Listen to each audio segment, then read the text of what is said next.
melanjutkan khotbah kita tentang, sudah siap belum Mas? Ya, restoration of the wounded. Ya, pemulihan bagi yang terluka. Minggu yang lalu, 2 minggu yang lalu kita sudah bahas itu. Bagaimana gereja Tuhan itu berada di lingkungan sosial yang sewaktu-waktu gereja itu nggak bisa berdiam diri saja. Gereja nggak boleh acuh tak acuh melihat permasalahan sosial yang ada di sekitar kita. Nah, permasalahan sosial yang sedang digambarkan dalam khotbah ini, dalam pemberitaan firman ini seperti dari minggu yang lalu tentang seorang yang sakit kusta yang disembuhkan oleh Tuhan Yesus, yang tertulis dalam kitab Markus pasal 1 ayatnya yang ke-40 sampai ayat yang ke-45. Ya, kita akan baca bersama-sama firman Tuhan ini. Ini seri yang kedua bagi Bapak Ibu yang baru menikmati, bersyukur karena masih diberi kesempatan menikmatinya. Amin. Nah, kita baca bersama-sama. 1, 2, 3. Seorang yang sakit kusta datang kepada Yesus dan sambil berlutut di hadapannya, ia memohon bantuannya, katanya, "Kalau engkau mau, engkau dapat mentahirkan aku." Maka tergeraklah hatinya oleh belas kasihan. Lalu ia mengulurkan tangannya, menjamah orang itu dan berkata kepadanya, "Aku mau, jadilah engkau tahir." Seketika itu juga lenyaplah penyakit kusta orang itu dan ia menjadi tahir. Segera ia menyuruh orang itu pergi dengan peringatan keras, "Ingatlah, janganlah engkau memberitahukan apa-apa tentang hal ini kepada siapapun, tetapi pergilah, perlihatkanlah dirimu kepada imam dan persembahkanlah untuk pentahiranmu persembahan yang diperintahkan oleh Musa sebagai bukti bagi mereka." Tetapi orang itu pergi memberitakan peristiwa itu dan menyebarkannya kemana-mana, sehingga Yesus tidak dapat lagi terang-terangan masuk ke dalam kota. Ia tinggal di luar, di tempat-tempat yang sepi. Namun orang terus juga datang kepadanya dari segala penjuru. Semua berkata amin. Mari kita tunduk kepala sekali lagi, kita berdoa. Bapa, terima kasih. Meskipun ini seri kedua dalam pemberitaan firman tentang pemulihan yang terluka, kami tetap membutuhkan urapan-Mu. Kami tetap membutuhkan kuasa-Mu menerangi hati kami, memberikan pewahyuan kepada kami supaya kami dapat lebih memahaminya, sehingga firman-Mu tidak berlalu begitu saja, tetapi sungguh-sungguh tertanam dalam hati kami dan kami lakukan dalam keseharian kami. Sekali lagi urapi hamba-Mu dan mohon Tuhan lebih lagi memberikan pewahyuan dan kuasa pengurapan dalam hamba-Mu menyampaikan firman Tuhan ini. Terpujilah Tuhan selamanya. Hanya di dalam nama Tuhan Yesus kami berdoa. Haleluya. Amin. Restoration of the wounded. Pemulihan bagi yang terluka. Setelah kita membaca dan mengamati Markus 1 ayat 40 sampai 45, kita akan menemukan beberapa hal dalam proses pemulihan. Hal-hal apa sajakah yang dapat kita temukan dalam proses pemulihan itu? Kita dapat temukan dalam proses pemulihan yang pertama tentang waktu pemulihan. 2 minggu yang lalu kita sampaikan ini, waktu pemulihan. Waktu yang ditentukan bukan menurut manusia, tetapi yang menentukan adalah Tuhan. Sangat baik bagi seorang penderita kusta itu ketika datang kepada Yesus, dia bilang apa? "Tuhan, jika engkau berkenan." Artinya bukan manusia yang menentukan waktu bagi kesembuhan seseorang, tetapi semua bergantung kepada kuasa ilahi, kehendak Tuhan semata-mata. Dalam hal ini kita semua sebenarnya sedang ditegur bahwa kadang-kadang kita merasa, seseorang merasa kalau tidak didoakan oleh saya, dia nggak sembuh. Kalau tidak didoakan oleh orang itu, tidak akan terjadi perubahan apa-apa. Salah. Karena yang menentukan seseorang waktunya sembuh atau tidak, itu bukan manusia, itu bukan yang mendoakan, itu bukan hamba Tuhan yang bersangkutan, tetapi semua berkenaan dengan kehendak Tuhan. Kalau Tuhan berkenan, kalau Tuhan nggak berkenan, didoakan oleh hamba Tuhan besar kayak apapun, juga nggak akan sembuh. Ya, itu waktu pemulihan. Sekarang metode pemulihan. Metodenya bagaimana? Bapak Ibu saudara, ketika kita bersama melihat ini, penderitaan si kusta ini, ketika Yesus melihat penderitaan si kusta ini, Yesus memiliki sikap yang berbeda dengan kebiasaan dan kebanyakan orang Yahudi. Yesus menerimanya dan tidak mengusirnya, sekalipun si kusta itu dianggap sebagai orang yang terkutuk, dianggap sebagai orang yang tidak punya hak untuk bicara, dianggap sebagai orang yang harus dihukum, karena hukum Yahudi memberi hak kepada mereka yang masih sehat, yang tidak terkena kusta, untuk menghindari penderita kusta, bahkan menghukumnya. Kalau si kusta tiba-tiba muncul di tengah-tengah kita, umpamanya seperti hari ini, kita lagi ibadah, lagi kusuk kita mendengar firman Tuhan, lagi kusuk kita menikmati ibadah, tiba-tiba buka pintu seseorang, lalu yang datang itu seorang penderita kusta. Dalam ajaran Yahudi, kita punya hak untuk mengusir orang itu pergi keluar dari ibadah kita. Kalau kita orang Yahudi, dengan demikian kita bisa membayangkan betapa menderitanya seorang yang terkena kusta. Penderitaannya begitu lengkap. Fisiknya menderita karena sakit ada di badannya, borok di mana-mana, baunya nggak karu-karuan. Juga mentalnya juga sakit. Oleh karena apa? Dia disisihkan, dia didiskriminasi, dia dipandang sebelah mata, bahkan siapapun bisa menghukumnya dengan begitu saja. Mentalnya juga ikut sakit, saudaraku. Bayangkan kalau saudara yang mengalami. Kadang-kadang kita bukan sakit kusta aja, ketika kita lagi sakit, mungkin di rumah atau di rumah sakit, gak ada yang besuk aja, batin kita rumaos bagaimana? Nolongso men yo, kok ora ono kancaku sing rene ya. Betul nggak? Halo? Jangan tidur dulu ya. Halo? Betul? Mentalnya sakit, saudaraku. Lalu juga sosialnya. Kenapa? Si kusta ini kalau lewat harus teriak-teriak. Beberapa minggu yang lalu sampaikan itu, harus teriak, najis, najis. Kalau ada yang kena, dia semakin dihukum dan dia disisihkan, dia dipisahkan, dia tidak boleh ikut komunitas apapun, termasuk dia tidak boleh ikut ibadah.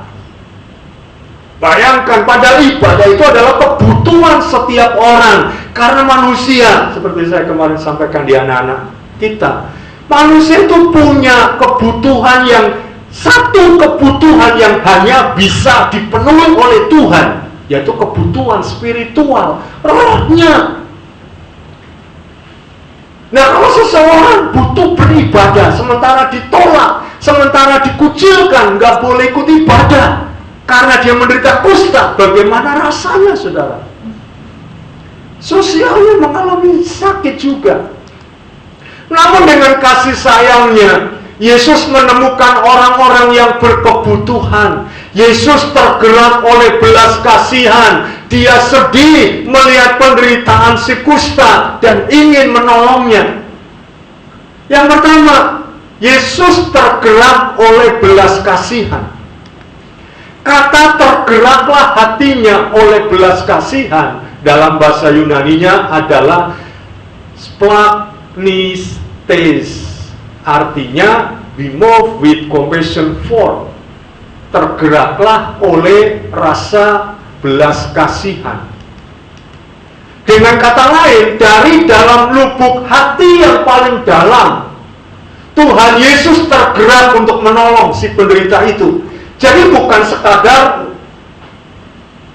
kasihan begitu saja, tetapi dari dalam hatinya Yesus tergerak, Yesus mengasihi, Yesus berbelas kasihan dari dalam hati yang paling dalam.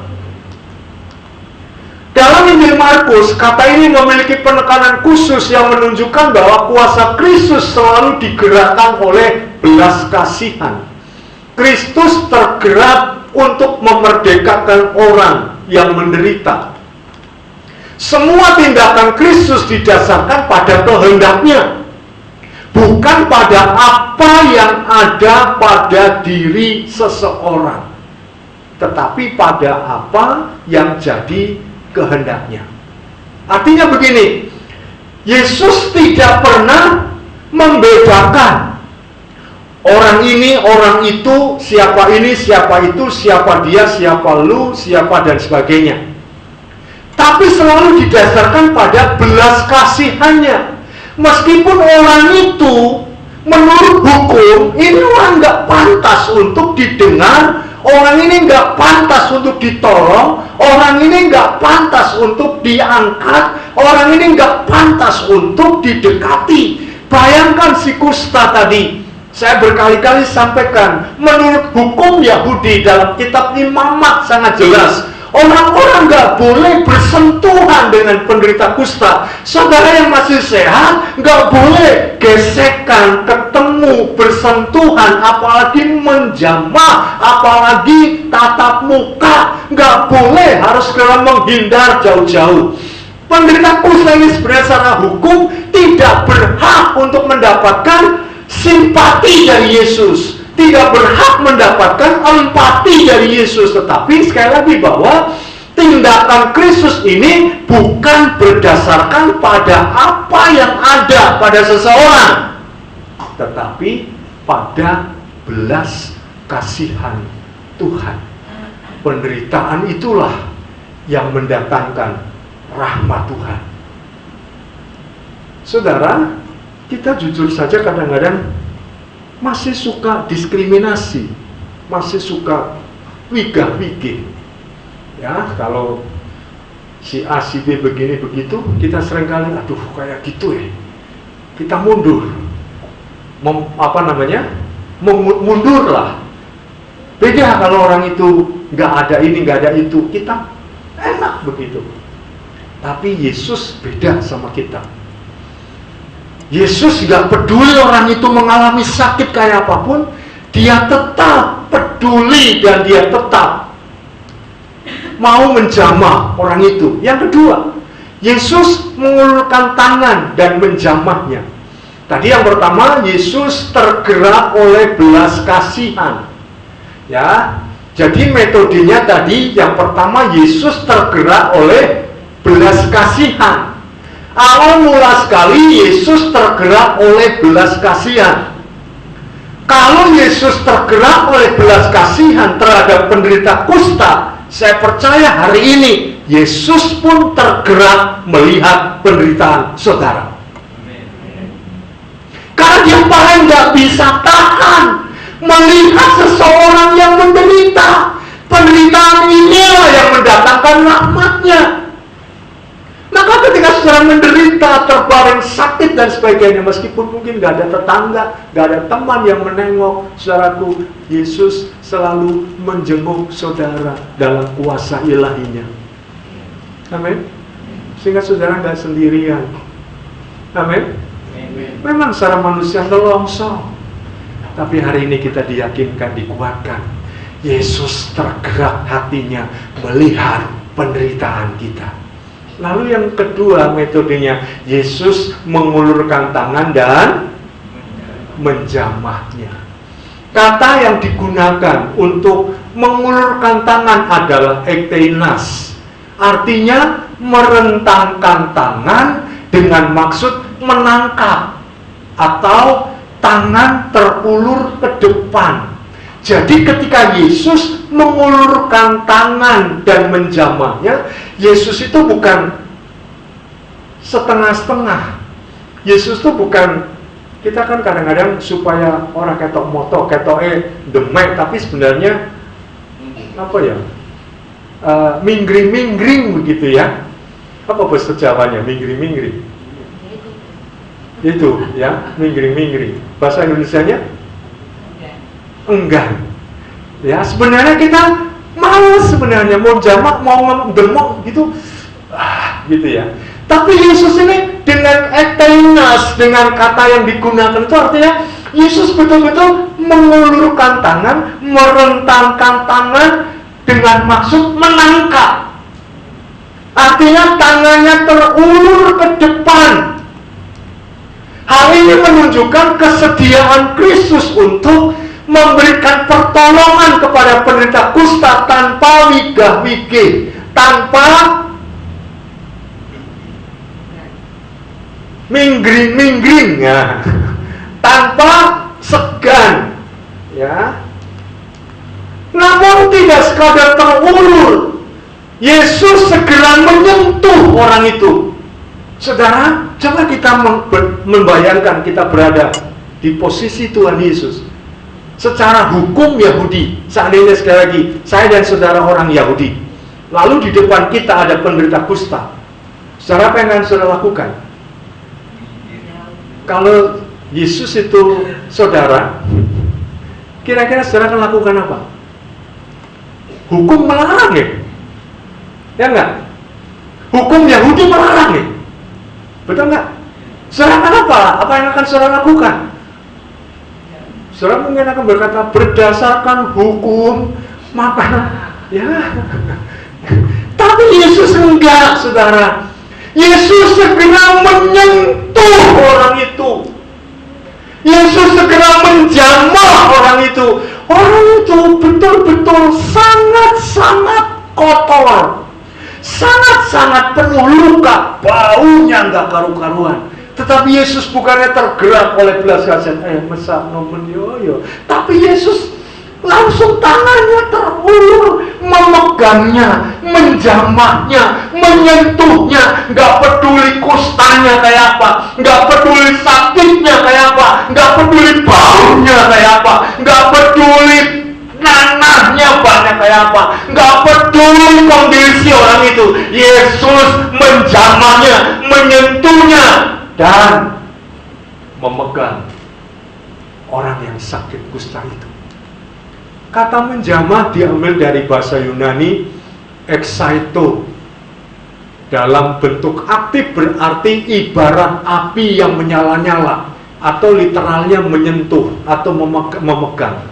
Saudara, ini menarik kenapa pakai istilah ini, karena ternyata ketika Yesus menjamah orang itu ada kehangatan yang mengalir kepada diri orang itu dari Tuhan Yesus kepada penderita kusta.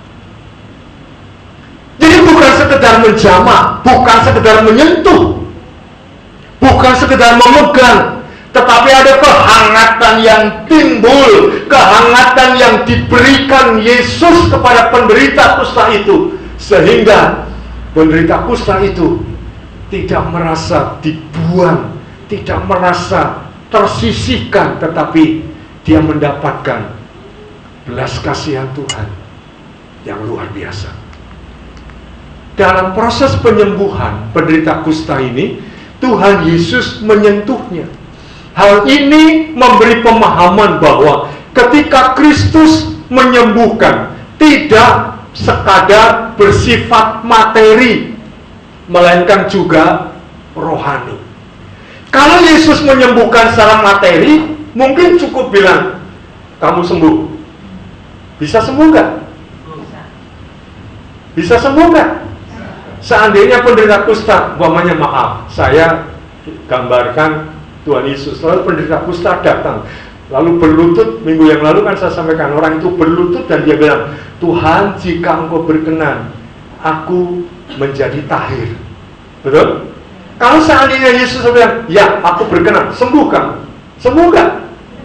Sembuh. Tapi apa yang dilakukan Yesus? Yesus turun, kemudian menjamah orang itu, menyentuhnya, mendekapnya. Ini bukan hanya soal materi kesembuhan Tuhan secara lahiriah, tetapi Yesus juga memberikan kehangatan, penerimaan untuk orang itu, orang yang terbuang selama ini, orang yang disingkirkan selama ini, tapi Yesus mau merangkulnya, menjamah, menyembuhkannya. Ini metode yang luar biasa, saudaraku. Karena orang hari-hari ini, akhir-akhir ini, banyak orang yang membutuhkan sentuhan dari sesamanya oleh karena beratnya beban, beratnya tekanan, beratnya persoalan yang sedang mereka hadapi. Sebab itu seringkali saya sampaikan kepada keluarga eklesia, yuk kita peduli seorang dengan yang lain, berikan sentuhan. Tapi ingat, sentuhannya jangan disalah artikan ya. Amin. Berikan sentuhan kepada mereka yang membutuhkan. Kadang-kadang kita datang aja kepada seseorang yang sedang sakit, itu memberi obat tersendiri bagi mereka. Apalagi jika kita mendoakan, menyentuh dengan sentuhan yang penuh kehangatan, bukan sentuhan yang penuh nafsu, memberi nilai lebih bagi orang itu. Amin. Yesus punya metode yang berbeda-beda dalam hal menyembuhkan orang-orang yang sakit. Yesus pernah menyembuhkan orang yang buta dengan mengaduk tanah lalu mengoleskannya di mata orang itu. Tetapi untuk si kusta ini Yesus gak pakai tanah, Yesus gak pakai media yang lain, tapi Yesus sendiri yang datang, mendekat, merangkul, mendekat, menyentuh, menjamah, memegang orang itu dan mengalirkan kehangatan kepada orang itu. Jadi kesembuhan yang Yesus lakukan bukan hanya sekedar materi, tetapi juga rohani. Yang ketiga, Yesus berkata, aku mau, jadilah engkau tahir. Saudara, kata aku mau jadilah engkau tahir menarik untuk disimak. Kata aku mau dari kata Yunani philo memiliki arti sebagai wujud pelaksanaan kehendak. Yesus dengan senang mau melakukan. Sedangkan kata tahir dari kata kataristeti biasa dipakai dalam upacara penyembuhan dan pengudusan, membersihkan dari dosa dan menjadikannya diterima oleh Tuhan.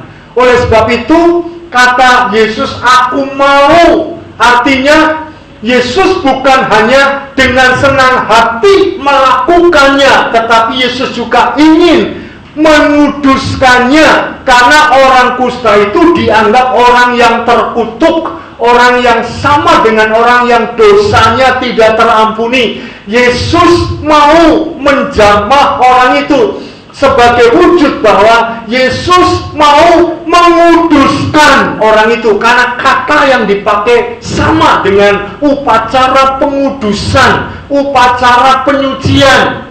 Dan itu Yesus bukan hanya menyembuhkan tubuh jasmaninya bagi orang penderita kusta, tetapi dia juga menebus dosanya, memberikan kekudusan, menyucikannya dari segala cacat, celah, penyakit yang diderita, dan lain sebagainya. Ini yang dilakukan Yesus.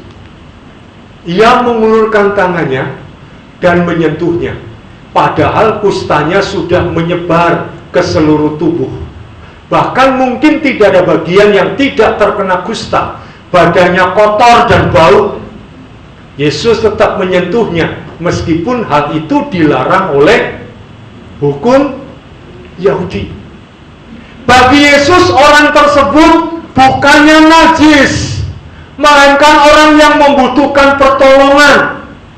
Dia tetap menyentuh meskipun itu dilarang, sebagai bukti bahwa Yesus peduli dengan penderitaan orang. Kita diingatkan kisah seorang Samaria yang baik hati. Ketika dalam perjalanan, di tengah jalan ada orang yang kena rampok, kena begal dan tergeletak di pinggir jalan. Ada orang pertama lewat, seorang imam. Seorang imam lewat, imam itu gimana? Ambil jalan lain atau menolong? ambil jalan lain, tidak mau menolong, padahal seorang imam. Karena di agama Yahudi hukumnya ketat. Imam apalagi kalau mau memimpin ibadah nggak boleh tersentuh. Iya nih, ini orang yang nggak mati. Kalau mati nggak boleh tersentuh mayat. Makanya dia menghindar. Lalu yang kedua, orang Lewi lewat. Orang Lewi itu ngambil sikap bagaimana? Menolong atau menghindar? Sama, menghindarnya. Orang Lewi paham hukum nggak? Paham sekali. Karena dia orang Lewi. Orang Lewi itu orang-orang yang diberi hak untuk melayani di bait Allah. Suku yang khusus untuk melayani bangsa Israel, melayani Tuhan di bait Allah. Orang ini tahu. Tetapi hukum itu dijadikan alasan untuk tidak berbelas kasihan. Lalu orang Samaria itu oleh orang Yahudi dianggap orang yang sangat berdosa. Dia lewat, apa yang dia lakukan? Dia turun dari keledainya, dia menolong orang itu, bukan hanya membersihkan lukanya, mengobatinya, lalu membawanya ke penginapan untuk beristirahat di situ dan membayar sewanya kepada yang punya penginapan. Orang ini ngerti hukum enggak? Orang Samaria ini ngerti hukum enggak? Tapi hatinya baik yang mana? Orang yang ngerti hukum sama yang nggak ngerti hukum. Kadang-kadang kita juga ngerti Alkitab, tapi hati kita kadang-kadang lebih jahat dari mereka yang tidak ngerti Alkitab sama sekali.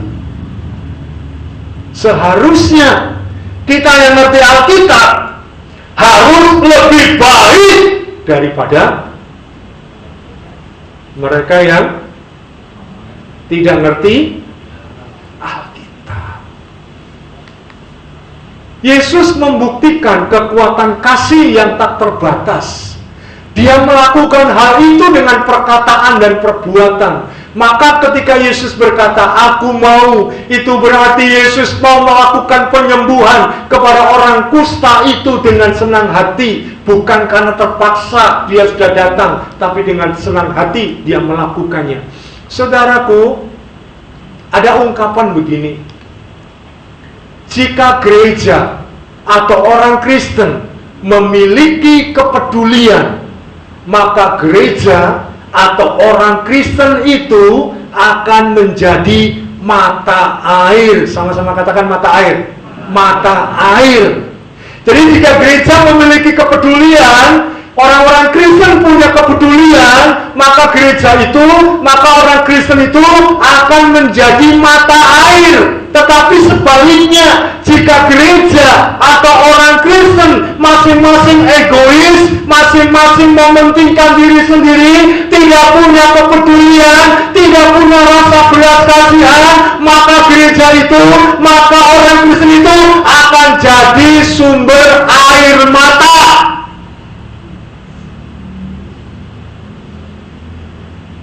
Mata air sama air mata sama enggak? Katanya sama, hanya dibalik. Maka gereja yang punya kepedulian akan jadi mata air, tapi gereja yang egois akan jadi sumber air mata. Pertanyaan saya, gereja ini pilih yang mana? Benar? Betul? Sepakat? Maka kalau mau jadi mata air, kita mesti harus punya punya kekayaan? Bukan, punya kepedulian. Mari peduli seorang akan yang lain. Dalam visi misi gereja kita terpampang setiap minggu, baik sebelum ibadah maupun nanti ketika mewarta. Visinya jelas, membangun komunitas yang berdampak. Misinya jelas, terciptanya gereja salah satunya adalah yang saling mengasihi. Saudara, kita jujur saja bahwa terlalu banyak di antara kita yang pernah terluka oleh orang Kristen itu sendiri. Tetapi mari di gereja Pipi ini luka-luka itu sembuh, dan saudara menjadi mata air dengan kepedulian saudara kepada orang lain yang sedang mengalami penderitaan. Yang setuju katakan amin dengan keras. Karena itu saudara, mari kita meneladani Kristus yang dengan senang hati menawarkan dan memberikan pertolongan kepada yang membutuhkan. Perbedaan suku, perbedaan tradisi, perbedaan agama, atau mungkin perbedaan organisasi jangan dijadikan hambatan untuk tidak peduli. Jangan menjadikan hambatan untuk peduli, maksud saya. Jangan menjadi hambatan untuk peduli, dan jangan jadi hambatan untuk membantu. Tapi kita mau tetap peduli, kita mau tetap membantu, walaupun dia beda organisasi, beda denominasi, beda suku, beda tradisi, beda latar belakang, juga mungkin beda agama. Gereja Tuhan harus hadir, menjadi berkat, menjadi mata air. Saudara, saya pernah bersaksi bagaimana kehidupan kita sehari-hari. Ini hampir semua orang menjerit harga beras naik tinggi. Pinten Bu? 16.000 per kilo. Betul? 16.000 per kilo. Ini kalau udah turun, puji Tuhan. Ya. Walaupun harga beras naik terus, tapi hujan selalu turun. Betul? Nah, bagaimana kita masih bisa peduli kepada orang-orang sekitar yang sedang menjerit hari ini karena harga beras tinggi? Berkat saya, pendapatan saya tidak berkelebihan. Tapi setiap kali saya dapat berkat, maaf, bukan lagi sombong, bukan lagi pamer, selalu saya sisihkan lingkungan kanan kiri yang sedang lebih menderita dari saya. Kita buka mata, walaupun dia bukan orang kita, bukan jemaat kita, bukan seagama dengan kita, beda suku, beda tradisi, tapi bukan berarti menjadi penghalang bagi kita untuk menolong mereka, berbagi kasih. Walaupun kita nggak berkelebihan, tapi kita tetap menolong mereka yang sedang membutuhkan. Saya mau bilang, jangan membangun menara gading, saudara, hari ini. Bangunlah sendok untuk tetangga kanan kirimu. Amin. Yang amin sedikit, tandanya nggak setuju. Jangan membangun menara gading, bangunlah sendok. Pak Prabowo punya program itu, memberi makan siang gratis dan susu gratis. Negara-negara lain sudah lebih dulu puluhan tahun melakukan itu. Indonesia baru melakukan itu, kritiknya luar biasa, protesnya berjilid-jilid, gak habis-habis. Padahal ini firman Tuhan juga menyuruh kita, kalau memang orang-orang di luar sana gak mendukung programnya Pak Prabowo untuk memberi makan gratis, susu gratis, saya menyarankan saudara keluarga eklesia, saudara, saya tahu berkatmu gak berkelebihan, tapi mari kita mau sisihkan sedikit untuk mereka yang hari ini membutuhkan, dengan berdiakonia, memberi mereka makan dan mungkin berkat yang bisa kita bagikan kepada mereka. Karena itu salah satu mandat gereja, berdiakonia. Maka saudara jangan kecil hati kalau melihat pendetamu kok orang suge-suge. Ya, mungkin gak akan bakal suge, karena saya tuang di dompet itu gak pernah bisa sabar.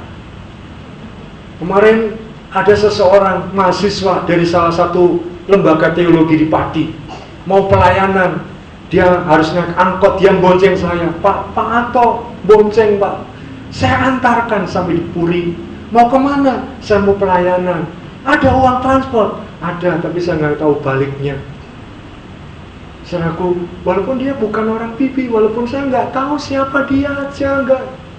Saya bilang, ini untuk pulang kamu besok dari pelayanan. Saya bukan lagi pamer kalau saya baik. Saya ngomong ini supaya penggambarannya jelas. Amin. Kalau nggak dikasih contoh biasanya nggak mudeng. Betul?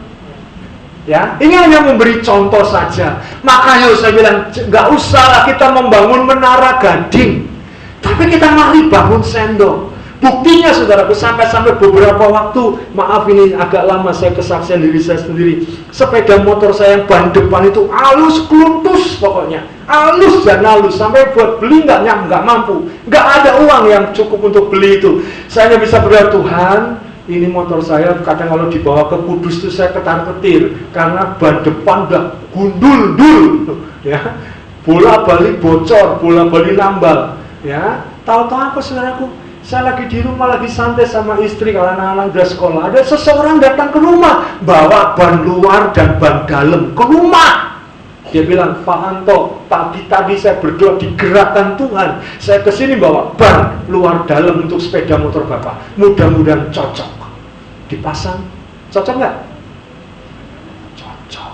Siapa yang menggerakkan orang itu? Saya nggak pernah ngomong, di depan panjenengan aja saya nggak pernah ngeluh, di depan ibu bendahara saya nggak pernah ngeluh, Mam, tolong bantu saya beli ban, saya nggak punya uang, nggak pernah. Tanya Mamrin, apa saya pernah mengeluh soal uang sama beliau?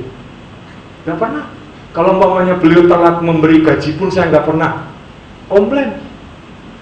Jangan, kalau beliau nggak pernah, ya, kalau maunya yang dulu-dulu itu kan pernah seminggu 10 hari itu kan sering.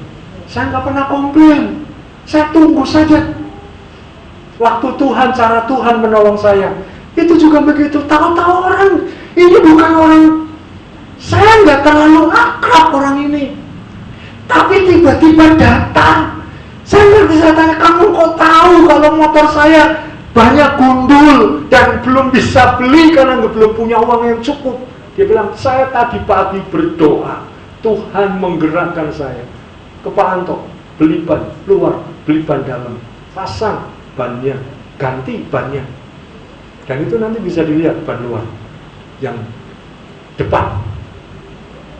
Makanya saya bilang, yuk jangan bangun menara gading, bangunlah sendok. Tahu maksud saya? Bangun sendok itu apa? Berbagi, memberi kepada siapapun yang membutuhkan. Karena itu wujud kasih kita kepada orang lain, supaya kita menjadi sumber mata air, bukan menjadi sumber air mata. Ketika saudara datang, biarlah menjadi penghiburan bagi orang lain, jangan menjadi tangisan.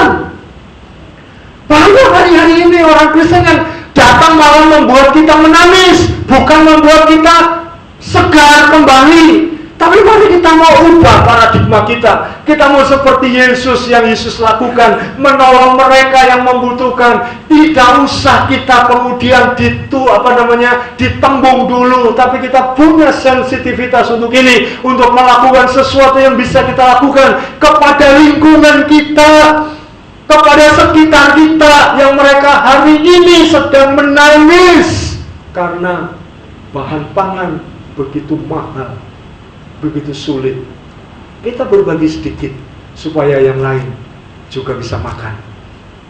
Amin. Karena ciri orang Kristen itu hanya ada 3. Yang pertama menginjili, yang kedua mengasihi, mengampuni, yang ketiga berbagi. Ciri Kristen itu hanya 3 ini. Kalau sering ngomong Kristen tapi nggak pernah menginjil, saudara, perhatikan baik-baik. Kristen tuh hanya 3 cirinya. Apa itu tadi? Menginjili, mengampuni, berbagi. Kita lanjutkan minggu depan. Mari kita tunduk kepala, kita berdoa bersama-sama.